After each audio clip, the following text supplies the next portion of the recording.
We're not recording yet. There we go. This is Pam Gallagher, and we want to talk about astrological times and what's happening in astrological times. And so we're going to blow this up here for just a minute and talk about where we are. This is today's chart for April 13th. And so we've been through, March was quite a tumultuous time. And so now where are the planets? I mean, Jupiter is considered to be the great expander, the growth planet. Saturn is the contractor or the minimizer or the baseline, bring it down to ground level. And Uranus is the now planet of change. Of course, we also have Pluto, but Pluto only moves 2 degrees a year, but we'll be talking about Pluto because Pluto in March left Capricorn, entered Aquarius, and of course, that's a big deal. So for this weekend, we'll be doing the Victory of Light, Body, Mind, and Spirit Expo in Cincinnati. And so I did the chart for that because I'm going to also present this at the Victory of Light. So, and this is the chart, but here's the United States chart too. So we'll go back to current transits.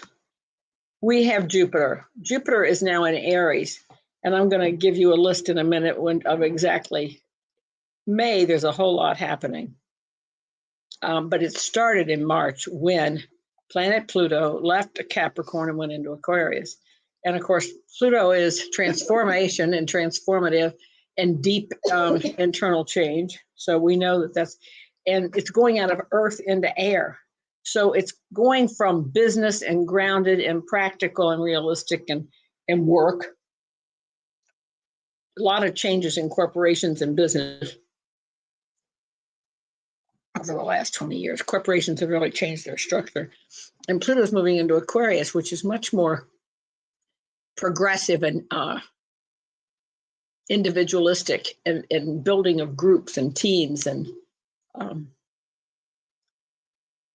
so to succeed now, as opposed to being in the Capricorn business world, it's going to be much more about individualistic participation in groups and organizations, Aquarian energy, strong individualistic energies. That's Pluto.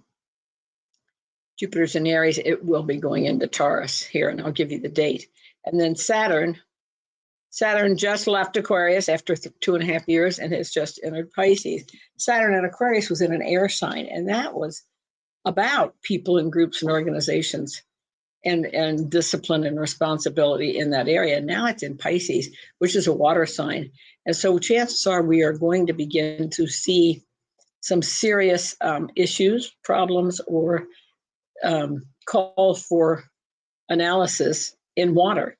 The water energy is becoming very strong because as Saturn moves through Pisces, it eventually will conjunct Neptune at the end of 2025, beginning of 2026. So from now till then, we have both of these heavy planets in the water energy. So we're expecting an analysis of water and a lot of events with cleansing water, purifying water, polluted water, whatever Saturn dredges up from the bottom of the sea. Transiting Uranus is in Taurus, which Uranus is change and it's new and it's transformation. I mean, it's sudden change. It is progressive. Its job is to bring change to whatever it does. And so, of course, we've had a lot of ups and downs in Taurus, the money market. And what I'll be talking about when Jupiter comes into Taurus with Uranus, inflation is going to get bigger, not smaller, during that period of time. But so that's Uranus. That's what's going on currently with these big shifts. So the Sibley chart, which is the US chart, and you're like, well, how is this all impacting us as a country? Well, we know that Pluto has just come to zero Aquarius, and it already hit Pluto. It's natal Pluto. We had a 246-year return of Pluto, which the last time was in 1777, which is, of course, what was the founding and transformation, and everything changed then. So now it's changing again. So, Pluto will in June, July go back, August back into Capricorn, and then in December will come back into Aquarius again. So that's what it's going to do. Saturn for the US is now sitting in the third house of communications. So there is a lot of restriction and deep analysis and holding people responsible in communications right now, because Saturn's moved in the US, Saturn's moved into the third house of communications. Jupiter, our blessing planet, is in the fourth. So here at home, but Jupiter expands. Jupiter makes big, and unfortunately, it's expanding our inflation, I'm afraid, and our pricing in Aries. Uranus is over here in the fifth of creativity and leadership. And Uranus is an unstable energy. And so there's a lot of changes and discomfort in the leadership continuum that's going on currently. So here's some, here's May, because May is the next, if you're listening online, they're all talking about major timings. So Jupiter, this is May 16th. That's when Jupiter enters Taurus. Jupiter was in Aries. It was in there. It said Aries not too long, but it stayed in Pisces a very long time. So then it hung out in Aries a while. But now in May, it goes to Taurus. So this is when we get an expansion. This period of time, while Jupiter is in Taurus, we expansion of inflation. Cost of food will go up. Jupiter will expand that in Taurus. So, and then, so this is May 16th. And on the 18th, no, on the 26th, excuse me, Mars will go into Leo. So I have a whole list of these. Jupiter into Taurus on May 16th. This brings a shift in expansion to money, earthly expressions, personal spending, and it may expand inflation. Then on the 18th, Jupiter squares Pluto, again, creating extreme reactions. And so Pluto tends to have to do with big power. And so Jupiter square Pluto in May. So we have Jupiter entering Taurus, and then it's squaring Pluto. And then Mars in Leo on the 20th goes into Leo, fire, and opposes Pluto on May 20th. It's zero Leo Aquarius. So powers that be in the mundane world of politics in the world consider this Mars Pluto to be a disruptive or explosive energy, because Mars is in fire, and Mars is much more explosive and hot in Leo. Probably we will have with Mars in Leo for at least 2 months, which is into May, June, July. It's going to be a hot summer with Mars in Leo. We're probably going to see more heat this summer for it to be in the fire sign in the middle of summer. The lunar eclipse on May 5th, starting all this off, is at 5. It's at 14 Scorpio on May 5th. And it exaggerates the entrance of Pluto into Aquarius.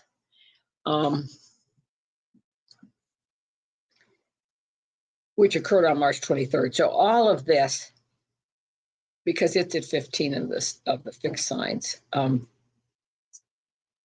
which is a world point. So this lunar eclipse at 15 Scorpio, basically it's 1450 or something is the minutes, but basically 15 degrees Scorpio. That's a world point. That's a world point for, so this is going to bring restlessness on the world front. We're going to see emotional reactions, and then we got Mars Pluto following it. So there's going to be a lot of fighting, I would expect, and there's going to be an explosion of emotional response. May is everybody's predicting is going to be rough, unstable, and emotional month, and perhaps we're going to see some attacks, war of some kind somewhere. This month triggers bigger planetary patterns, which actually will be occurring in 2026. So what we're doing is kicking off a period from May of 23 through February of 2026 that is going to bring a lot of the Pisces behind the scenes hidden issues out to the front to be. Saturn is realistic, it's grounding, it's practical. And so it's going to bring all those Neptune hidden things in Pisces. Saturn in Pisces is going to come out because Saturn and Neptune will conjunct at the end of 2025 and then again in 2026, February 2026. During that time, we're going to see obvious changes. So transformation is the name of the game over the next few months. Transformation is big because we've got Pluto and Aquarius changing from, like I said, structure and rules and tradition to progressive, new, cutting edge communication, blah, blah, blah. So we're going to get it all. So all the action this May, upcoming May thing, and you can see the planets shifting. Jupiter out of Aries, Mars will go into Leo. So that's what we're expecting here over the next few months. This is not what you call a quiet time.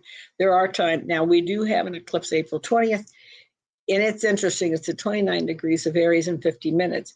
Now, for those of you who aren't big astrologers, there's 30 degrees to a sign and 60 minutes to a degree. So 29 degrees, 50 minutes is basically 0 Taurus. So we are on the last critical anaretic degree of Aries.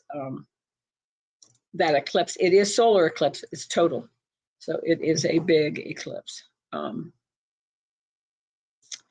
So Jupiter at home hopefully will bring good things to our homeland of good expansion, but it's also going to expand inflation for sure, particularly when it hits Taurus in May. So we know that.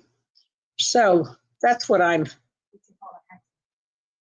our call to action is during these times, particularly between now and May, stay calm.